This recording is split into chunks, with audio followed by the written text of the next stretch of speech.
Y vamos al tercer cultivo iniciador, levaduras. Les voy a dar muy poquito porque esto ya vieron algo con Romina. ¿Sí? Las levaduras son hongos, pertenecen al reino fungi. Dentro del reino hongos pertenecen los ascomicetes, que son aquellos hongos que tienen la característica de formar esporas y almacenar las esporas en cuerpos de fructificación llamadas ascas. Dentro de los ascomicetes tenemos las levaduras, que son hongos unicelulares. O sea, si yo te voy a definir la levadura, es un microorganismo eucariota unicelular. ¿Sí? Son de forma muy variada. La forma es muy importante porque una de las características que voy a utilizar para la clasificación de las levaduras, conjuntamente con el tipo de reproducción y las características bioquímicas que se estudien. Son los tres parámetros que me van a permitir clasificar las levaduras. Dentro de las características bioquímicas voy a ver tipo de azúcar que pueden fermentar, cuál es el rendimiento de alcohol, o sea, qué cantidad de azúcar deben utilizar para producir un grado de alcohol. Poder alcohológeno, o sea, cuál es la cantidad de alcohol que pueden tolerar o resistir. ¿Sí? ¿Cuáles son los productos secundarios de la fermentación? ¿Cuál es la resistencia al anhidrio sulfuroso? ¿Y cuál es la capacidad que tienen de asimilar distintos compuestos nitrogenados? En base a eso yo voy a clasificar los distintos tipos de levaduras. Lo que les voy a dar acá, que esto no lo vieron con Romina, son los tipos de reproducción de las levaduras. La levadura es un hongo que tiene dos formas distintas de reproducción. Tenemos una reproducción asexual, y una reproducción sexual. La reproducción asexual es por fisión o por gemación. La célula se divide en dos, o la célula produce una yema, la cual se separa y posteriormente crece hasta alcanzar el tamaño de la levadura adulta. Pero tiene un tipo de reproducción asexual. No es común.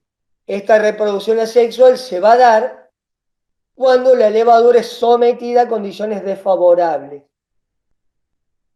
¿Está? En condiciones normales, esta es la vía reproductiva, que es mucho más rápida. En condiciones desfavorables, va a ser una reproducción sexual. ¿A alguien se le ocurre por qué va a ser importante o por qué la levadura va a utilizar este mecanismo precisamente cuando hay una condición desfavorable de medio?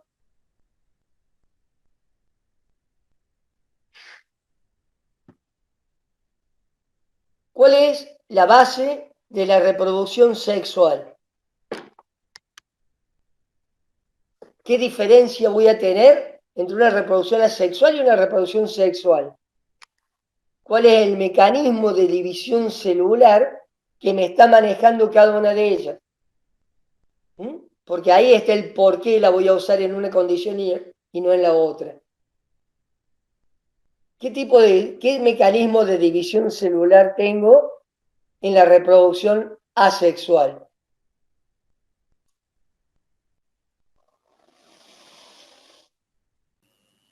Profe, ¿Eh? ahí sería que la sexual me va a aumentar la variabilidad genética, y por ahí me ¿Por da qué? mejores chances de adaptación. ¿Por qué, Santi? ¿Por qué te va a Y mejorar porque la voy a tener variabilidad? recombinación y voy a tener... Sí, eso es lo que se me ocurre. ¿Y por qué vas a tener recombinación? ¿Cuál es el mecanismo que está predominando en esa reproducción? La mitosis. Y No, si es sexual, meiosis. meiosis. Se me confunde la. Claro, acordate que en la meiosis donde va a haber intercambio génico y que el individuo resultante va a tener características propias, que va a ser una combinación o no de las características de los progenitores. Y pasa por donde digo Santiago.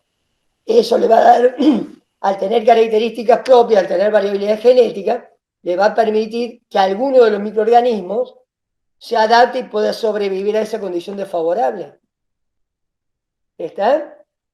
Por eso va a usar este mecanismo cuando la condición es desfavorable.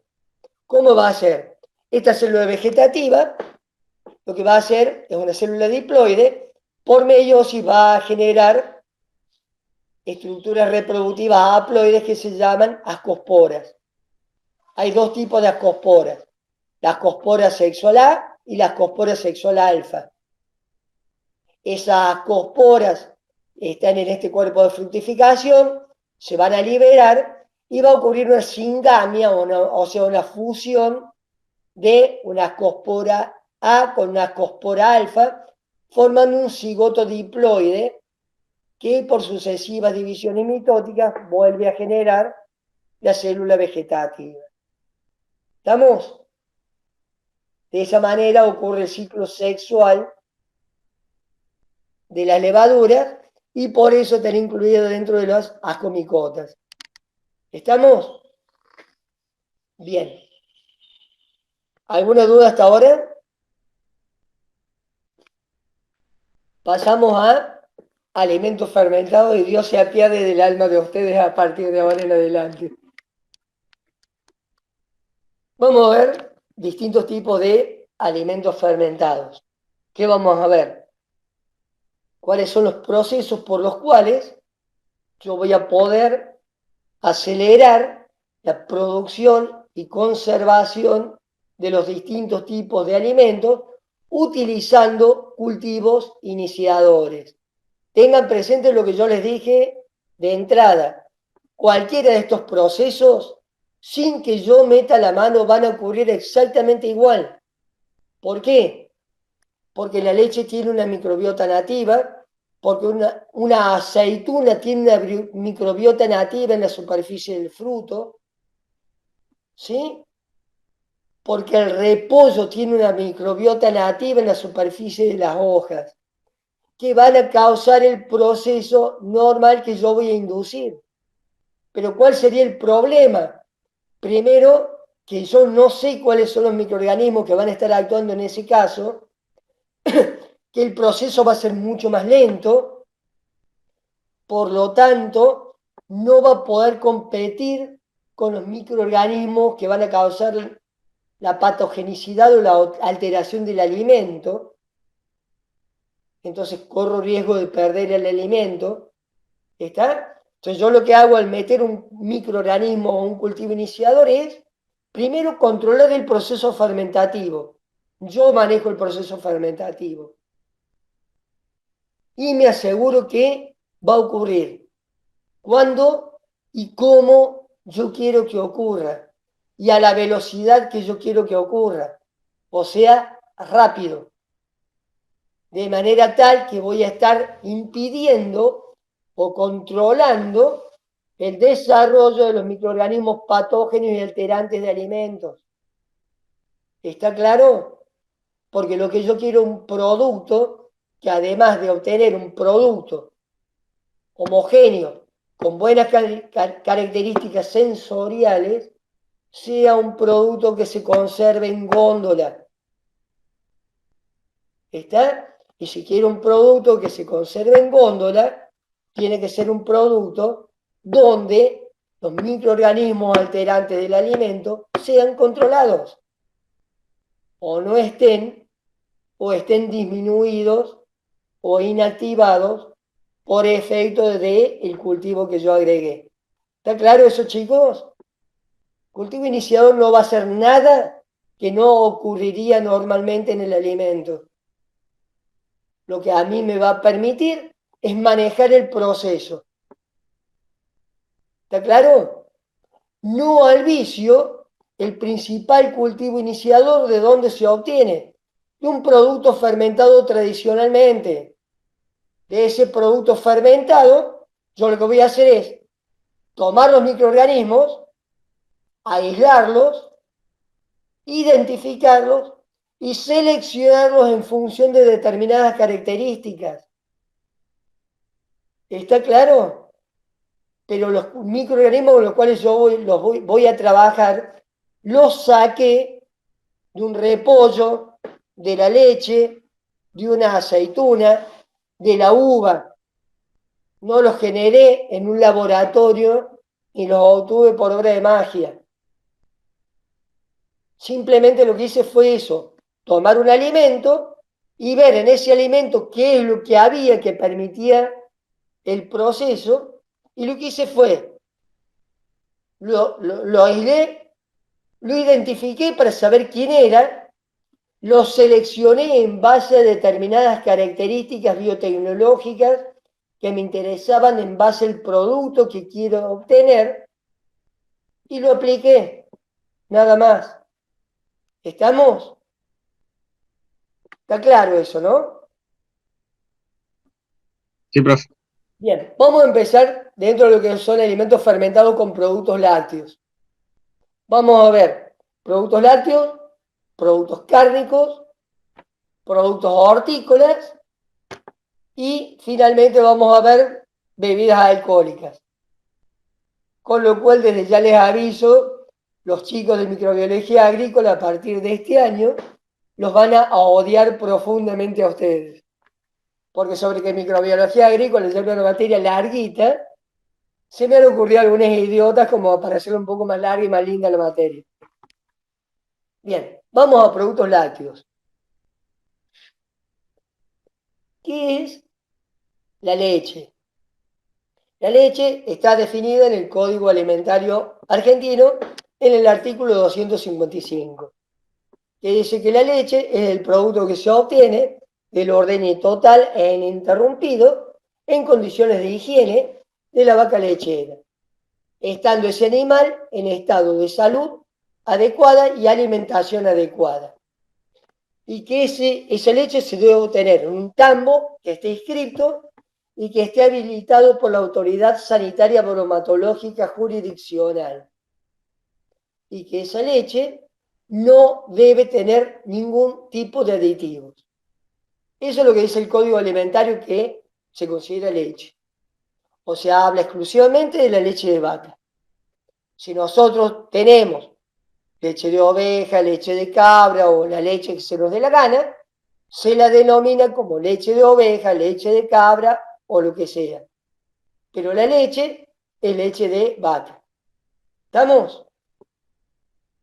Esa leche de vaca tiene una composición que es más o menos estable en las distintas razas bovinas.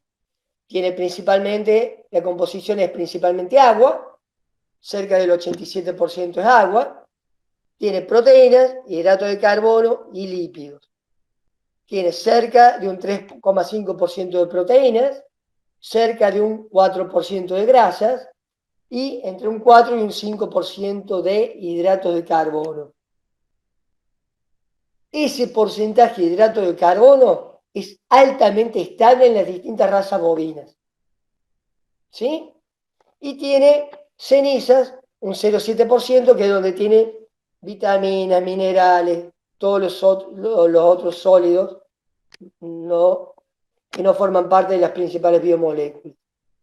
Dentro de las proteínas, la principal proteína es la caseína, dentro de las grasas, la grasa butirosa, y dentro de los azúcares, la lactosa. ¿Sí? ¿Cómo se procesa la leche? Debido al procesamiento de la leche vamos a obtener distintos tipos de productos. Leche descremada o semidescremada. Descremada es la que tiene hasta un 0,5% de grasa. La semidescremada hasta un 2% de grasa. ¿Cómo se hacen? Se obtiene por centrifugación y calentamiento. La leche entera yo la centrifugo y la caliento a 38 grados. Allí voy a separar la grasa de la leche. ¿Está? Posteriormente esa grasa la mando a la producción de manteca, por ejemplo. Y la leche la trato como leche descremada o parcialmente descremada, dependiendo la cantidad de grasa que le saque. Leche evaporada y condensada es aquella leche a la cual, por distintos mecanismos, como puede ser someterla a vacío, por ejemplo, le voy a evaporar hasta el 60% de agua. ¿Para qué? Fundamentalmente para concentrar la lactosa de la leche. Yo en la leche evaporando esa cantidad de agua, voy a pasar de un 4% de lactosa a casi un 12% de lactosa. La diferencia entre leche evaporada y condensada, que a la leche condensada, antes de evaporar el agua, le voy a agregar azúcar. Por eso tiene mayor concentración de azúcar. Y bueno, tenemos otros productos como la leche chocolatada, que son leches procesadas mediante el agregado de aditivos. ¿Está? Todos estos productos, cuando van a ser utilizados con distintos fines industrialmente, van a ser sometidos a un proceso de pasteurización. ¿Qué es la pasteurización? Un proceso térmico, cuya finalidad es disminuir la cantidad de microorganismos presentes en el alimento. No los voy a eliminar. Dependiendo del tipo de pasteurización, voy a disminuir la carga microbiana o, en algunos casos, voy a eliminar los microorganismos en estado vegetativo y voy a reducir los microorganismos esporulantes. Pero en ningún caso elimino 100% la carga microbiana. ¿Estamos? Tenemos 3 tipos de pasteurización que resultan de la combinación tiempo-temperatura. Tenemos una pasteurización baja, donde voy a tratar el producto a una temperatura entre 60 y 65 grados centígrados durante 30 minutos. ¿Sí? Una pasteurización que es fácil de realizar, no requiere mano de obra especializada, lo más importante. Una pasteurización alta, donde voy a tratar el producto entre 70 y 75 grados durante 15 segundos. Ya requiero mayor especialización de mano de obra.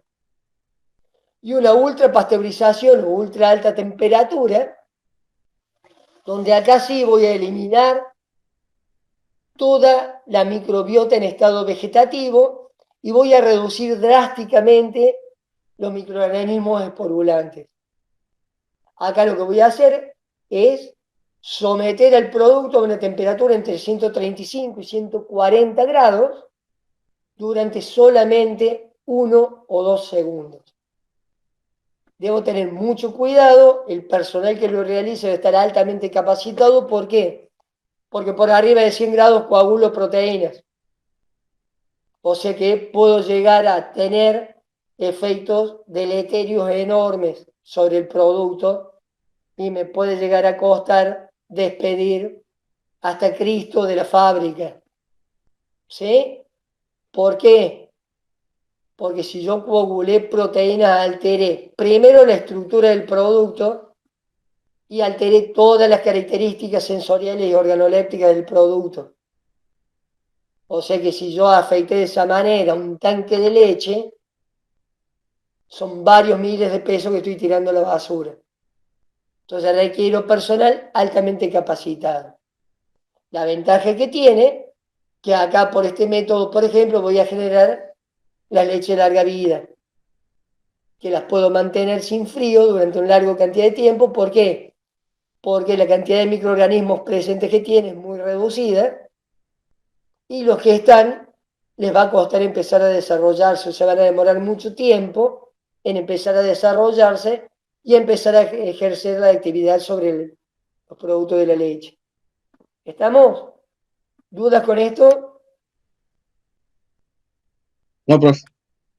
Vamos a empezar entonces a ver, acá vamos a ver manteca, yogur y queso. Vamos a ver la producción de manteca. Dijimos que la